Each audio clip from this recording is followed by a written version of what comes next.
A witch hunt can be defined as an unjust persecution of an idea, person, or group of people.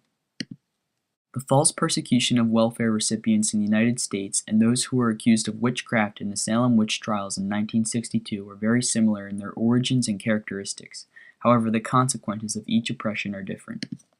Today, there is a witch hunt, or a false persecution of a specific group of people on welfare recipients in the U.S. Ronald Reagan's welfare queen rhetoric and the following clips represent the opinions of millions of Americans regarding welfare in the U.S. Feel we are entitled to free stuff because it's not really our fault if we're not prospering. It's the country's fault. So the country has to make it up to us by sending us money. That's what's going on. There's a tremendous sense of entitlement among some younger Americans and some older citizens who simply have not succeeded. These folks really need to be on welfare? Let's have a TV. Yeah, I have a television. You have air conditioning? Yes. Cable TV? Yeah. How many channels? 101. John Stossel checking into that and exposing the ugly side of entitlements. Coming up. These liberal social welfare policies, and they have turned a good chunk of their native population into animals. They are absolute animals. They are not humans with free will. And it is a welfare system that doesn't require work, that just pays women to have children.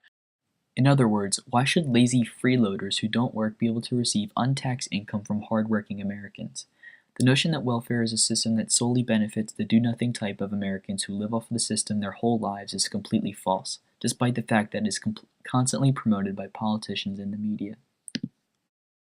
The evidence that proves this ideology false is in abundance. First and foremost, welfare goes to people who actually need the help.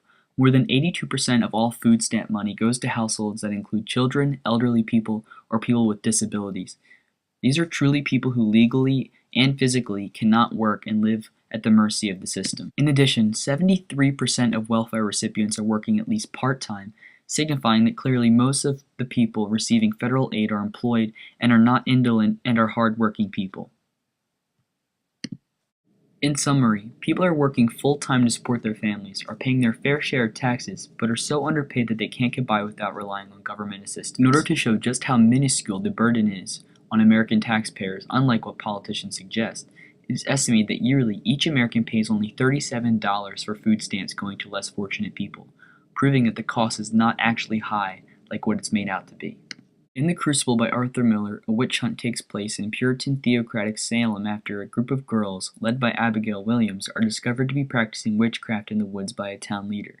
Their accusations of others engaging in witchcraft to protect themselves result in complete and utter chaos in the small town and unjust executions as well. The witch hunt in The Crucible and witch hunt against welfare recipients in modern U.S. society have multiple similarities. First, each witch hunt is based in greed and selfishness. In The Crucible, the girls who actually were doing witch rituals in the woods all accuse others of witchcraft solely to protect themselves despite the deadly consequences, making them inherently selfish. This is similar to how welfare recipients are being persecuted, as they are being oppressed due to people's unwillingness to share what they have with less fortunate others. Therefore, welfare recipients are accused of being undeserving of the small aid they are receiving in order for people to feel that they are justified in being greedy and not wanting to share their hard-earned dollars with others. Secondly, each witch hunt is based in a lie. In The Crucible, Abigail Williams and the rest of the girls' lies of witnessing specific townspeople engaging in witchcraft eventually results in the execution of innocent people for a non-existent crime. Without their lies, there are no witch trials and therefore no deaths. In modern day, the notion that there are welfare queens and people living off of governmental aid because of laziness and a freeloading mentality is simply a lie as well.